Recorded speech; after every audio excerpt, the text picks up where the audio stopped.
It's common knowledge at this point that the housing market is on fire, and not just in Silicon Valley, not just in the San Francisco Bay Area, but all around the country. And if you've been watching my videos for any period of time, you'll know that I've been pretty transparent in indicating that at some point in 2021, we are going to see the real estate market here neutralize in some capacity.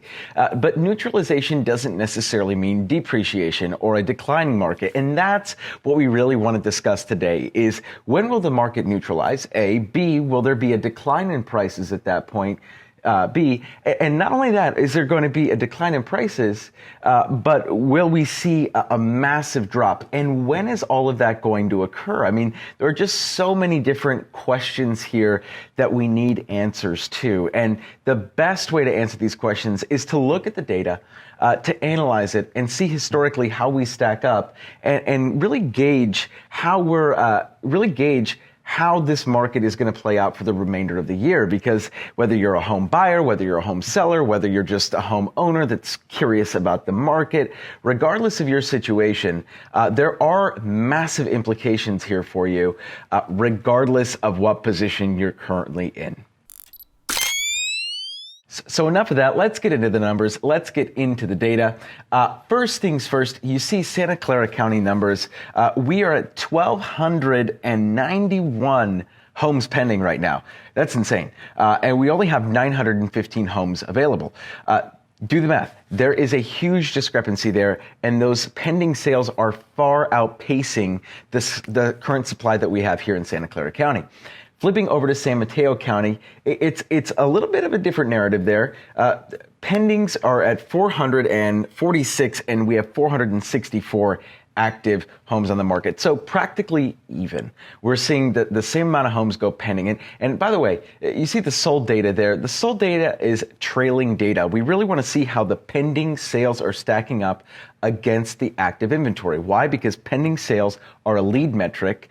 Sales are a lagging metric. Make sense? Okay.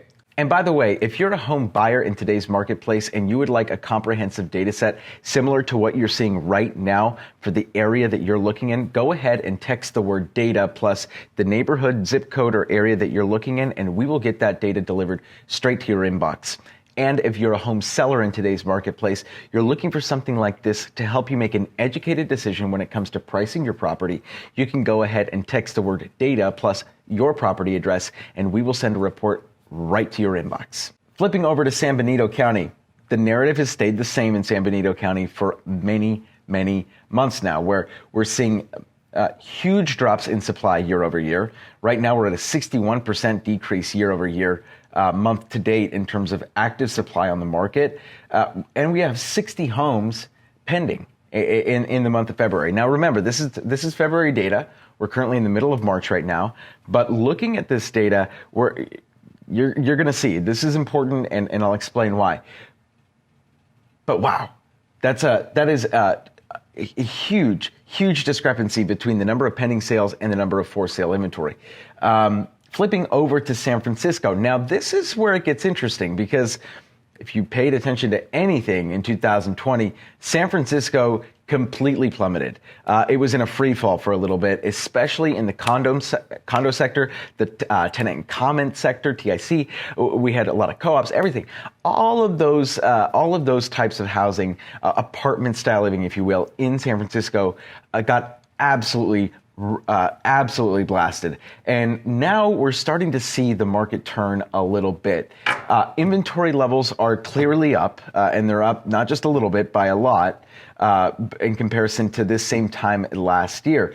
That being said, pending sales are up quite a bit as well. We have 26% increase month to date year over year in pending sales, versus 138% month to date year over year in terms of for sale inventory. Now, the narrative up until this point in San Francisco has been a little bit different. I mean, you start to see those inventory levels really coming down, especially from that August, September timeframe. You're starting to see the inventory levels pull back a little bit. At some point, we're going to see a neutralization rather in the marketplace in San Francisco. I'm guessing that by middle of summer, we're starting to see things even out a little bit, even more in San Francisco, should these trends continue. So if you're you're a home owner in San Francisco, this is great news for you. If you're a home seller in San Francisco, still not the greatest news for you. Flipping over to Contra Costa County, we are seeing 1,096 homes pending in Contra Costa County versus 600 homes on the market.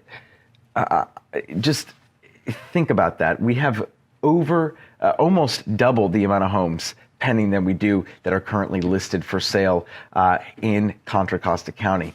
That is a recipe for a fast appreciating market.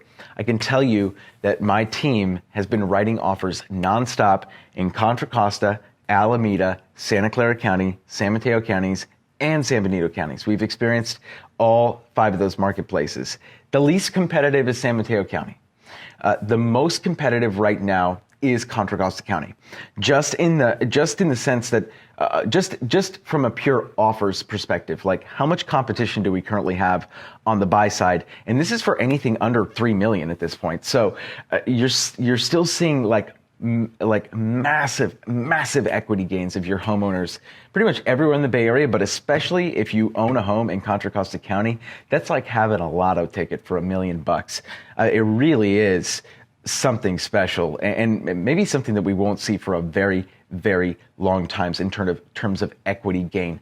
Flipping over to Alameda County, 1,040 homes pending versus 672 homes active on the market. So again, same thing. We're seeing a huge discrepancy between pending sales and for sale inventory. Huge discrepancies there.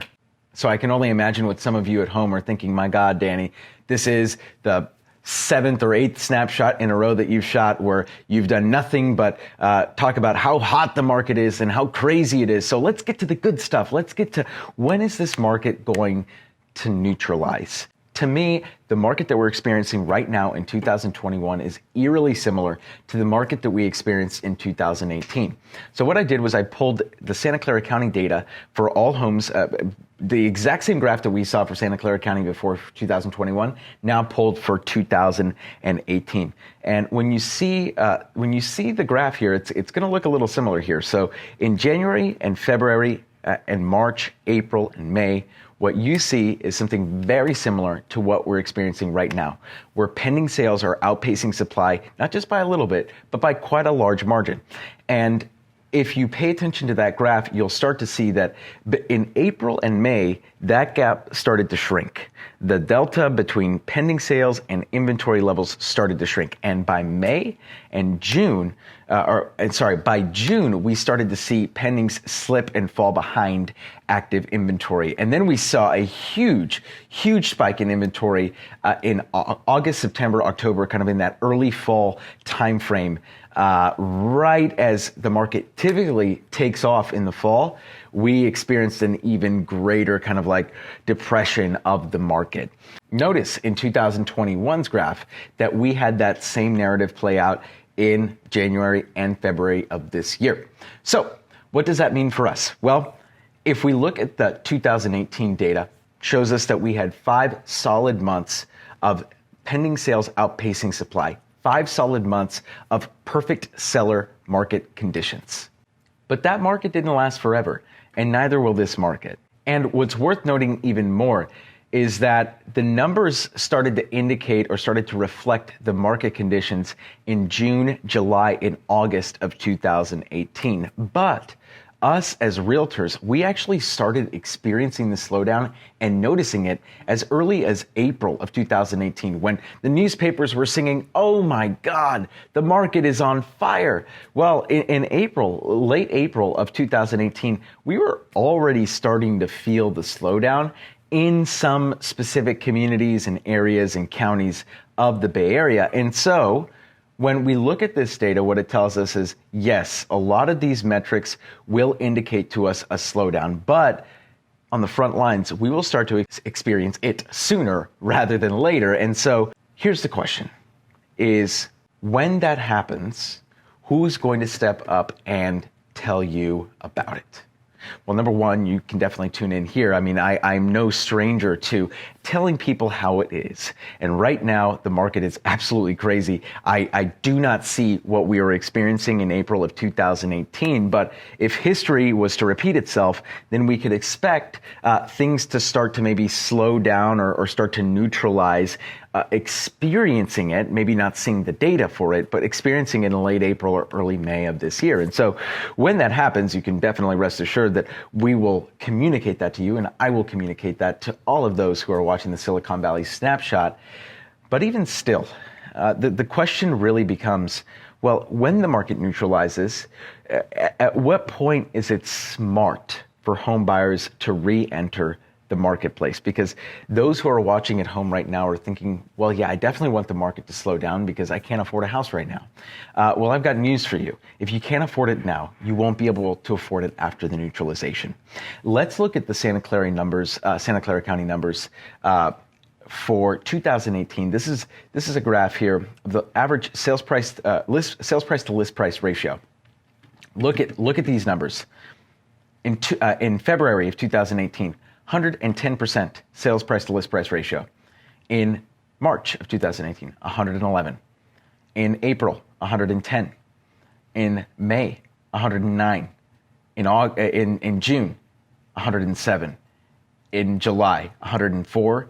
In August, 102. And it's not until November of 2018 that we saw homes selling for under what they were originally listed for. You have to remember, list prices are predicated upon market value of the home. So think about that. It took until November for homes to sell under what sellers deemed to be their market value, the market value for their home. Fascinating, because what that tells me is that there were 10 months where homes were selling for more than the seller expected them to.